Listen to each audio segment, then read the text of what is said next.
तो लंबी खींचतान के बाद आखिर एनडीए गठबंधन को मिल गया सीटों के बंटवारे का सूत्र। जी हां, एलजेपी के बिना अब बीजेपी और जेडीयू चुनावी मैदान में होगी। 122 पर जेडीयू, जिनके साथ होंगे जीतन राम मांझी, और 121 पर होगी बीजेपी, जिसके साथ होगी विकासशील इंसान पार्टी यानी वीआईपी। पटना में ये मंच तैयार किया गया।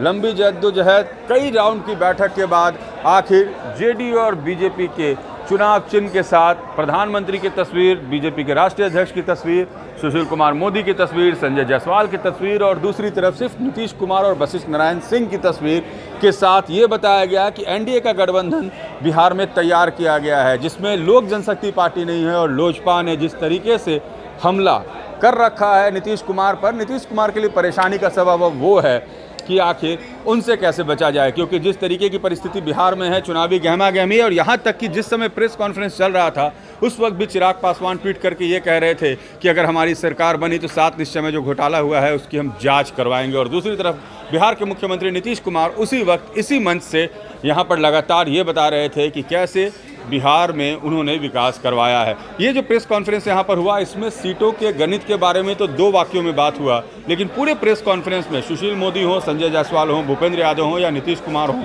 ये सफाई देते दिखे कि किस तरीके से उनका जो गठबंधन है वो एकजुट है, वो एक साथ करे हैं, और कैसे आने वाले वक्त में बिहार के चुनाव के बाद भी ये गठबंधन मजबूती से कायम रहेगा। जो ये गठबंधन तैयार हुआ है, कोशिश ये रही इस पूरे प्रेस कॉन्फ्रेंस में बताने की कि लोक जनशक्ति पार्टी के बिना भी हम मजबूती से हैं। हाँ, रामविलास पासवान की कमी ने जरूर अखर रही थी, और बार बार इसका जिक्र संजय जायसवाल ने भी किया, नीतीश कुमार ने भी किया, सुशील मोदी ने भी किया कि अगर रामविलास पासवान होते तो ऐसी परिस्थिति नहीं होती।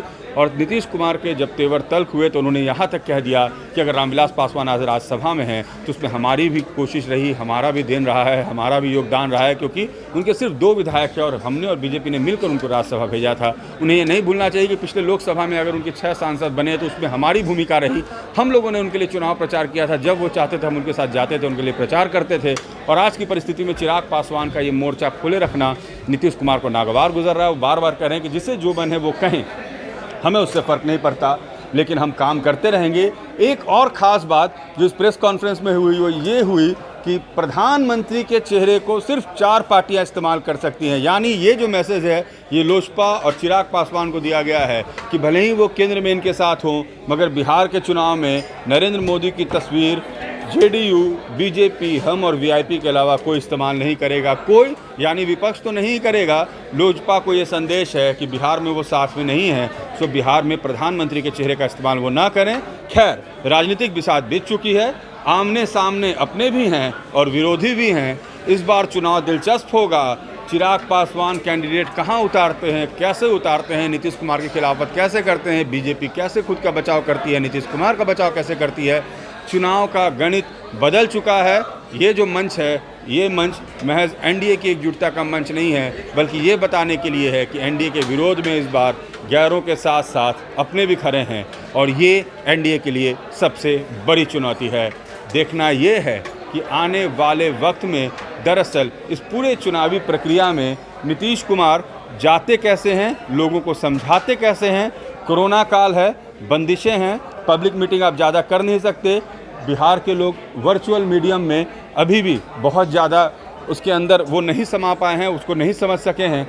ऐसे में एनडीए के लोग कैसे लोगों को अपने पाले में रहेंगे। कहते हैं पॉलिटिक्स परसेप्शन का गेम होता है, और परसेप्शन ये बन रहा है कि एनडीए में एक टूट हो चुकी है, और वो भी एनडीए के जो अपने थे वो इस सरकार की खिलाफत कर रहे हैं।